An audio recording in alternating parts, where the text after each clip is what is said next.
Every year, some teenagers are accused and sentenced for violent crimes, including murder.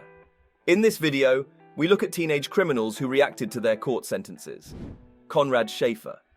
Nearly 3 years after a 15-year-old and his friends terrorized Osceola County with random shootings that left 2 innocent bystanders dead, a judge sentenced the youngest triggerman to 2 consecutive life terms in prison.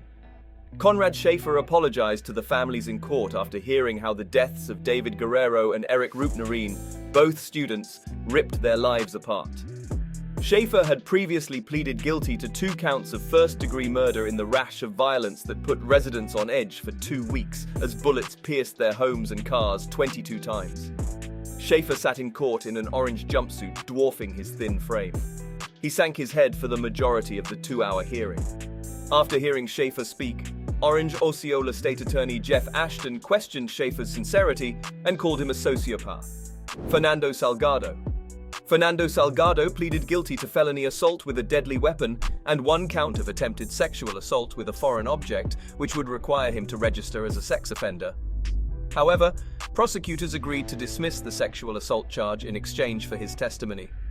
Fernando Salgado calmly pleaded not guilty to the 2 charges relating to separate classroom incidents at A.B. Miller High School, but exploded when ordered to remain in jail. He was wearing a green jumpsuit, which indicated he was in protective custody. He can be seen crying and yelling, "Get me out of here! Get me out of here!" Salgado cried out, "I want to go home so bad," to his family and friends who had arrived in the courtroom to support him. Salgado would be on probation for 3 years and serve 180 days in jail on weekends after his testimony. Salgado would have faced 4 years in prison for his guilty plea. All other charges were dismissed, and he was released from jail. He was being held on a $200,000 bail at the West Valley Detention Center. Jennifer Mee. 15-year-old Jennifer Mee was an anonymous teenager from Florida who became a media sensation because of her non-stop hiccups in court. Mee was implicated in the murder of 22-year-old Shannon Griffin when she lured him into an alleyway where he was shot by one of her pals. Although she did not pull the trigger, under Florida law, she is just as culpable for the murder as the shooter. She had invited Griffin to an abandoned spot under the pretense of selling him cannabis. Once there, 2 of her pals robbed him at gunpoint, but there was a struggle, and the gun went off. During her trial, the court heard how a taped phone call between Mee and her mum directly implicated her in the murder.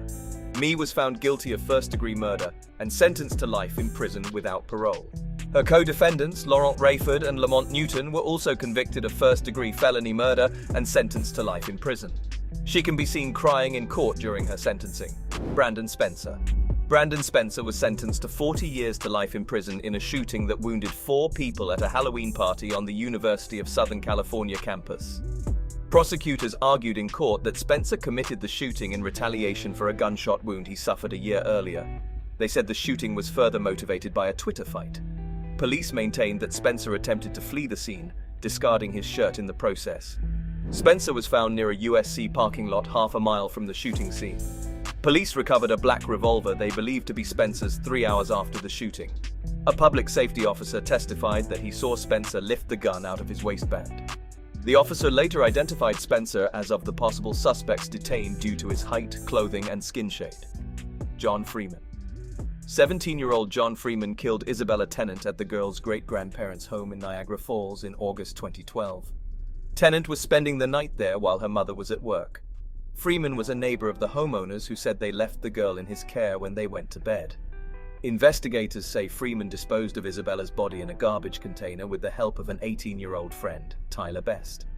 Best took a plea deal in August, admitting to tampering with physical evidence and hindering prosecution. Freeman was sentenced to 22 years to life in prison. He can be seen crying while hearing his sentence. That's it for this video.